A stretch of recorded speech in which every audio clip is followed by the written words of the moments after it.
सुदामा श्री कृष्ण के बाल सखा थे। दोनों ने गुरुकुल में एक साथ शिक्षा ली थी। सुदामा बेहद ही गरीब ब्राह्मण थे।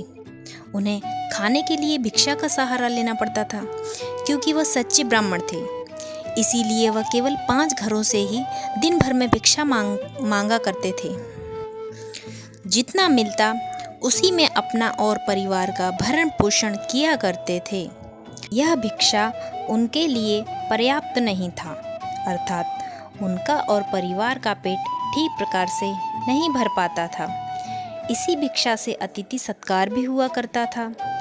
सुदामा की पत्नी को यह ज्ञात था कि श्री कृष्ण द्वारिका के महाराजा हैं। वह सुदामा के बाल सखा हैं। उनके ऐश्वर्य और वैभव की ख्याति दूर दूर तक फैली हुई थी। अगर सुदामा अपने सखा से सहायता मांगेंगे तो वह ना नहीं करेंगे। ऐसा विचार करते हुए उन्होंने काफ़ी प्रयत्न के बाद सुदामा को द्वारिका जाने के लिए मना लिया। रास्ता बहुत लंबा था और जाने का एकमात्र साधन स्वयं अपने 2 पैर थे। सुदामा अपने मित्र से मिलने संकोच और लज्जा के साथ द्वारिका की ओर निकल गए। काफ़ी दूर चलने के बाद उन्हें रास्ते में मुरारी से भेंट हुई। उसके पास एक बैलगाड़ी थी जिस पर व्यापार के लिए खूब सारा माल लगा हुआ था।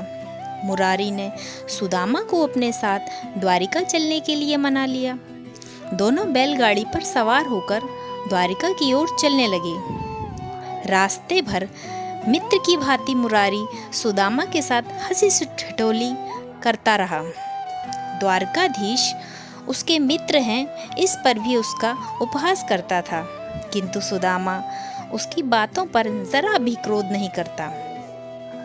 द्वारिका के निकट पहुंचकर मुरारी ने अपनी बैलगाड़ी प्राचीन मंदिर के पीछे रोक लिया और सुदामा को कहा, विप्रवर, अब आपकी यह और मेरी राह अलग है। अब आप द्वारिका प्रस्थान कीजिए और मैं अपने व्यापार के लिए आगे बढ़ूं। ऐसा कहते हुए दोनों अपनी राह अलग अलग चुन ली। सुदामा कुछ दूर गया ही होगा कि वह धन्यवाद और उससे कहाँ रहता है जानने के लिए मंदिर के पीछे आया, किंतु वहाँ कोई नहीं था और ना ही बैलगाड़ी या उसका कोई नामो निशान। सुदामा आश्चर्यचकित और स्तब्ध रहा। उसके समझ में कुछ नहीं आ रहा था।